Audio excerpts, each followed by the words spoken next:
All right, Rob McGee writes, "Hey guys, love the show. I have been having an argument with a friend on the character development of Loki in the coming movies.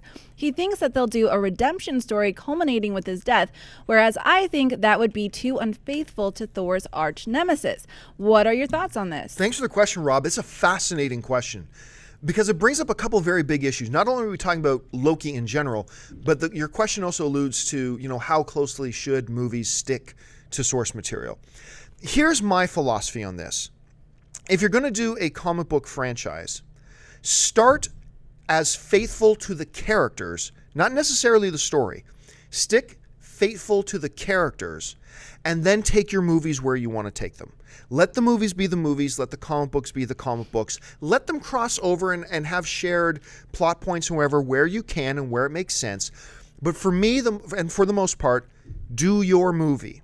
And I think that some of the Dark Knight is not a page-for-page translation of any of the Batman comics, but it was magnificent as a movie. But it was faithful to kind of the characteristics of who the Joker is. It was faithful to the characteristics of who Batman was. So be faithful to the characters and then do your own story. I think the first couple of X-Men movies did that, and they were magnificent, especially X-Men 2. Spider-Man 2 is not a page-by-page translation of any of the Spider-Man comic books, yet it was fairly faithful to the characters themselves, and so it was a magnificent film. Same with Avengers. So I'm all for, don't worry about being faithful to the stories in the comic as the story progresses. Be more concerned about making a good story. Now let's get to Loki. I am going to agree with actually your friends, Rob, a little bit. I don't think they're going to actually do a full-on redemption story. But one of the things that I love about Loki in the movie universe that they've done so far is that he is not a one-dimensional, mustache-twirling, whoa, I'm the bad guy. He's not that. We've always seen in Loki, both in Thor and in Avengers, moments of conflict. Like, there's parts of him that really want nothing more than to be with his brother and be with his father. And, you can still tell there's parts of him that love them.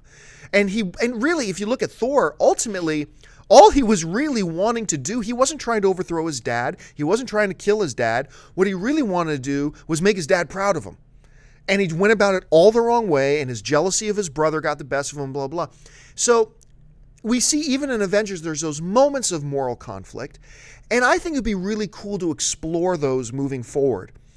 To go full-on redemption, I don't know about that, because Loki and Tom Hiddleston playing him is such a great villain, that I think I'd like to see him stay on that side of the tracks.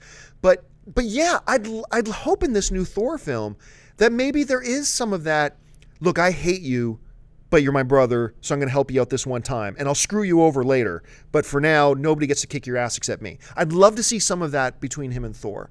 And so yeah, maybe not a full-on redemption story, but even though it's not really in line with the comic arc and the direction that the character goes in the comics, I would like to see more of that moral dilemma with Loki, because I think that's his biggest strength. Hey guys, if you like this video, hit the thumbs up button and make sure you subscribe to our AMC Movie News YouTube channel. It's free and will keep you up to date on all the latest movie news, as well as our daily AMC Movie Talk Show.